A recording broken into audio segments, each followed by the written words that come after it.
ఏంటో తెలుసుకుందాం. ఇది కర్ణాటక రాష్ట్రంలోని దక్షిణ కన్నడ జిల్లాలో ఉన్న ఒక ప్రసిద్ధ ధార్మిక క్షేత్రం.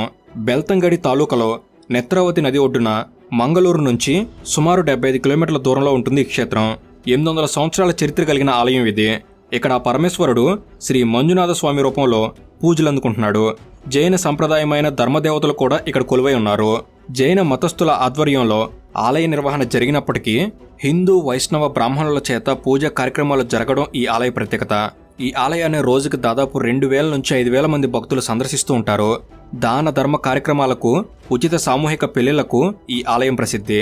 ఇక్కడ శైవ దేవుడు అయిన మంజునాథునికి జైన కుటుంబం అయిన హెగ్గడే వంశస్థులు అర్చనలు నిర్వహిస్తారు. వీరు మానవ సేవకు పెద్దపీట వేస్తారు. ఈ క్షేత్రం ప్రభుత్వానికి చెందింది కాదు. ఇది ధర్మాధికారులు అనే ప్రైవేటు ట్రస్ట్ ఆధ్వర్యంలో నడుస్తుంది. ప్రస్తుతం డి వీరేంద్ర హెగ్గడే ఈ క్షేత్ర ధర్మాధికారి. వారు సామాజిక సేవల్లోనూ విద్య, ఆరోగ్యం, ధర్మ జాగరణ కార్యక్రమాలు నిర్వహించడమే కాకుండా అన్నదానం, మహాదానం అనే సిద్ధాంతంతో ప్రతిరోజు ఇక్కడికి వచ్చే వేలాది మందికి ఉచిత భోజనం, వసతిని అందిస్తున్నారు. మహారథోత్సవం, లక్ష దీపోత్సవం ఇక్కడ జరిగే ముఖ్యమైన ఉత్సవాలు. ఇలా వందల సంవత్సరాల చరిత్ర కలిగిన ధర్మస్థలిలో జూలై 3న విజిల్ బ్లోవర్గా చెప్పబడుతున్న మాజీ శానిటేషన్ కార్మికుడు చెప్పిన సంచలనమైన ఆరోపణలతో ఒక్కసారిగా వార్తల్లోకి ఎక్కింది. ఆ కార్మికుడు చేసిన ఆరోపణలు ఇక్కడ ఆయన చెప్పినవి నిరూపణ అయ్యేంత వరకు వాటిని ఆరోపణలనే అందాం. జూలై 3న 2025న ధర్మస్థల పోలీస్ స్టేషన్కి ఒక మాజీ శానిటేషన్ కార్మికుడు వచ్చి ధర్మస్థల ఆలయంలో జరిగిన ఘోరాల గురించి రాతపూర్వకంగా ఫిర్యాదుని పోలీసులకిచ్చాడు. తన కంప్లైంట్కి సాక్ష్యంగా అతను రహస్యంగా తవ్వి తీసిన కొన్ని అస్థిపంజర అవశేషాలని, ఫోటోలను, తన ఉద్యోగానికి సంబంధించిన ఆధారాలను కూడా చూపించాడు. దాంతో జూలై 4, 2025న ధర్మస్థల పోలీస్ స్టేషన్లో బిఎన్ఎస్ సెక్షన్ 211A కింద కేసును ఫైల్ చేశారు. జూలై 11, 2025న బెల్తంగడి కోర్టులో మెజిస్ట్రేట్ ముందు బిఎన్ఎస్ సెక్షన్ 183 కింద విజిల్ బ్లోవర్ వాంగ్మూలాన్ని రికార్డ్ చేశారు. ఈ వాంగ్మూలం ఇచ్చేటప్పుడు తనకు ప్రాణహాని ఉందని రక్షణ కల్పించాలని కోర్టును కోరడంతో అతనికి, అతని ఫ్యామిలీకి 2018 విట్నెస్ ప్రొటెక్షన్ స్కీమ్ కింద రక్షణ కల్పించారు. అందుకే అతని పేరు కానీ అతని ఫోటోలు కానీ ఎక్కడ బయటకు రాలేదు. అతన్ని కోర్టుకు కూడా పూర్తిగా బ్లాక్ డ్రెస్ వేసి తీసుకొచ్చారు. అతని ఆరోపణలు కనుక నిజమైతే అప్పుడు బహుశా అతను ఎవరు అనేది మనకు తెలియవచ్చు. ఇక మంజునాథ ఆలయంలో 1995 నుంచి 2014 వరకు పారిశుద్ధ కార్మికుడిగా పనిచేసిన ఈ వ్యక్తి తన 20 ఏళ్ల సర్వీసులో వందలాది శవాలను తాను ఖననం చేశానని, కొన్నిటిని డీజిల్తో కాల్చానని చెప్పాడు.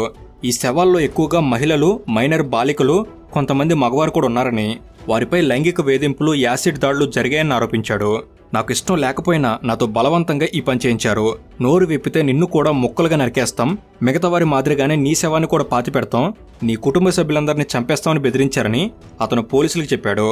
నేత్రావతి నది తీరంతో పాటు గుడికి దగ్గరలోని అడవుల్లో ఈ శవాలను ఖననం చేశానని, కొన్ని సందర్భాల్లో శవాలను నదిలో విసిరేశానని కూడా చెప్పాడు.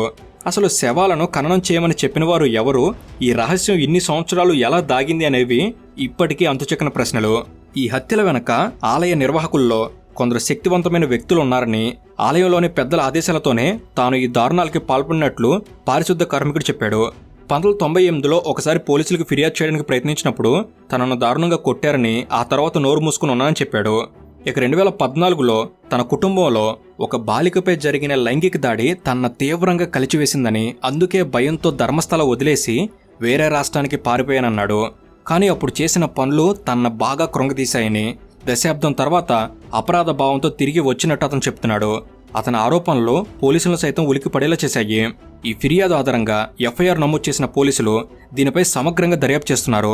దాదాపు 20 ఏళ్ల కాలంలో 100 నుంచి 300 హత్యలు జరిగాయని, ఈ శవాల్లో ఎక్కువగా మహిళలు, 15 ఏళ్లలోపు మైనర్ బాలికలు ఉన్నారని, వారిపై లైంగిక వేధింపులు, యాసిడ్ దాడులు జరిగాయని చెప్పాడు. ఇక 2008లో ఒక 20 ఏళ్ల యువతి ముఖంపై యాసిడ్ పోసి న్యూస్ పేపర్లో చుట్టి డీజిల్తో కాల్చానని చెప్పాడు. అంతేకాదు ఓసారి 2010లో కలైరీలోని ఒక పెట్రోల్ పంపు నుంచి దాదాపు 500 మీటర్ల దూరంలో ఉన్న ప్రదేశానికి గార్డులు నన్ను తీసుకెళ్లినప్పుడు చూసిన ఘటన ఇప్పటికీ నాకు వణుకు పుట్టిస్తుంది. అక్కడ నేను ఒక టీనేజ్ అమ్మాయి మృతదేహాన్ని చూశాను. ఆమె వయసు 12 నుంచి 15 సంవత్సరాల మధ్య ఉంటుంది. ఆమె శరీరంపై బట్టలు లేవు. లైంగిక హింసకు సంబంధించిన స్పష్టమైన గుర్తులున్నాయి. ఆమె మెడపై గొంతు కోసి చంపిన గుర్తులున్నాయి. ఒక గొయ్యి తవ్వి ఆమెను తన స్కూల్ బ్యాగ్ను పాతిపెట్టమని నాకు చెప్పారు. నేను అలాగే వారు చెప్పినట్టు చేశాను. ఆ దృశ్యం ఇప్పటికీ నా కలలో మెదులుతుందని ఆ కార్మికుడు అప్పటి పరిస్థితుల గురించి పోలీసులకు వివరించాడు. ఇక పురుషులను చంపిన పద్ధతి చాలా క్రూరంగా ఉండేదని, వారిని ఒక గదిలో కుర్చీలకు కట్టి నోటిపై తువాలతో ఊపిరాడకుండా చేసేవారని చెప్పాడు. ఇంత భయానక దారులను చూసిన ఈ కార్మికుడు 20 ఏళ్ల పాటు ఎందుకు మౌనంగా ఉన్నాడనేది అంతుచెక్కట్లేదు. అయితే భయంతోనే ఇన్నాళ్ళు మౌనంగా ఉన్నానని, ఇప్పుడు అపరాధ భావంతో కంప్లైంట్ చేయడానికి వచ్చానని చెప్తున్నాడు. ఈ శవాలకు సరైన అంత్యక్రియలు జరిగితే వారి ఆత్మలు శాంతిస్తాయి, నా గుండెలోని భారం తగ్గుతుంది అని అతను అంటున్నాడు. స్థానిక యాక్టివిస్టులు, జర్నలిస్టులు అతనికి ధైర్యం చెప్పడంతో కార్మికుడు ధైర్యం చేశారు. 100 మంది హత్యకు గురయ్యారంటే వారి కుటుంబాలు ఇప్పటి వరకు నోరెందుకు విప్పలేదు? ధర్మస్థలలో ఇన్ని మిస్సింగ్ కేసులు నమోదైతే ఇన్నాళ్ళు అవి ఎందుకు బయటకు రాలేదని ఇప్పుడు అందరి డౌట్. పారిశుద్ధ కార్మికుడి ఫిర్యాదు తర్వాత అందరి దృష్టి గతంలో ఉన్న మిస్సింగ్ కేసులపైకి మళ్లింది. దక్షిణ కన్నడ పోలీస్ రికార్డుల ప్రకారం 1995 నుంచి 2014 మధ్య దాదాపు 250 మిస్సింగ్ కేసులు నమోదయ్యాయి. ఇందులో ఆలయానికి వచ్చిన భక్తులు, స్థానిక గ్రామస్తులు, మైనర్ బాలికలు ఉన్నారు. అయితే ఆధారాలు లేకపోవడంతో ఈ కేసులను మూసివేశారు. 2012లో 17 ఏళ్ల సౌజన్య అనే స్టూడెంట్ పై లైంగిక దాడి, హత్య కేసు అప్పట్లో దేశవ్యాప్తంగా సంచలనం రేపింది. ఆ కేసులో ఆరోపణలు ఎదుర్కొన్న వ్యక్తి 2023లో నిర్దోషిగా విడుదలయ్యాడు. 2003లో అనన్య భట్ అనే MBBS విద్యార్థిని మిస్సింగ్ కేసు కూడా ఇప్పుడు తిరిగి తెరపైకి వచ్చింది. ఆమె తల్లి సుజాత భట్ ఈ ఫిర్యాదు తర్వాత మళ్లీ కేసును తెరవాలని కోరింది. గతంలోనూ ధర్మస్థలలో అనుమానాస్పద మరణాలు, మిస్సింగ్ కేసులపై ఆందోళనలు జరిగాయి.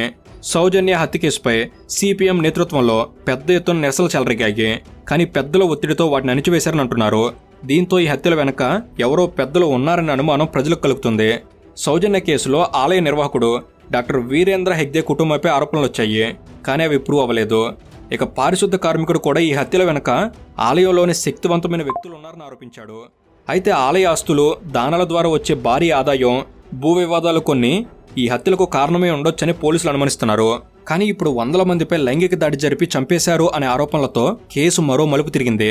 అయితే గత సంఘటనలో కొత్త ఆరోపణల వలన అక్కడ పోలీస్ వ్యవస్థపై ప్రజలకు నమ్మకం లేకుండా పోయింది. దానికి తోడు ఆ కార్మికుడు ఫిర్యాదు చేసిన 12 రోజుల తర్వాత కూడా శవాల తవ్వకం మొదలవలేదని, పోలీసులు ఈ కేసును సీరియస్గా తీసుకోలేదని ఆరోపణలు వచ్చాయి.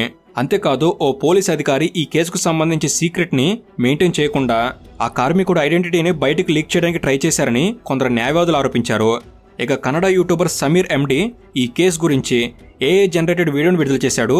అందులో ఫిర్యాదు దాఖలు చేసిన వివరాలకు మించిన తప్పుడు సమాచారం ఉందని పోలీసులు ఆరోపిస్తూ అతనిపై BNS సెక్షన్ 192, 240, 353, 1B కింద కేసు నమోదు చేశారు.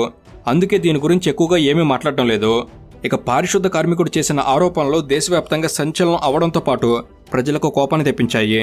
బాధిత కుటుంబాలు, కార్యకర్తలు న్యాయం కోసం నిరసనలు చేపట్టారు. బెల్తంగడి కోర్టు బయట మిస్సింగ్ అయిన వారి బంధువులు ప్లకార్డులు, ఫోటోలతో నిరసన తెలిపారు. ఈ కేసు గురించి నేషనల్ ఛానల్స్ కోడెక్కుస్తున్నాయి. విపరీతమైన చర్చలు మొదలుపెట్టాయి. కానీ కొన్ని కన్నడ మీడియా ఛానళ్లు మాత్రం ఈ విషయంపై నిశ్శబ్దంగా ఉన్నాయని ఆరోపణలు వస్తున్నాయి. ఇక ట్విట్టర్, యూట్యూబ్, ఇన్స్టా వంటి సోషల్ మీడియా ప్లాట్ఫామ్లలో ఈ సమస్యపై తీవ్రమైన చర్చలు జరుగుతున్నాయి. కొందరు దీన్ని ధర్మస్థల ఫైల్స్ అని పిలుస్తున్నారు.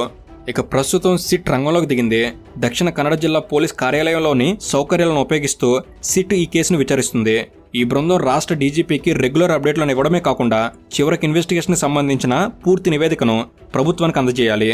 ఇక కార్మికుడు కంప్లైంట్ చేసే టైంలో తీసుకువచ్చిన అస్థిపంజర అవశేషాలను బెల్తంగడి పోలీసులు తీసుకుని వాటిని ఫోరెన్సిక్స్కి పంపించారు.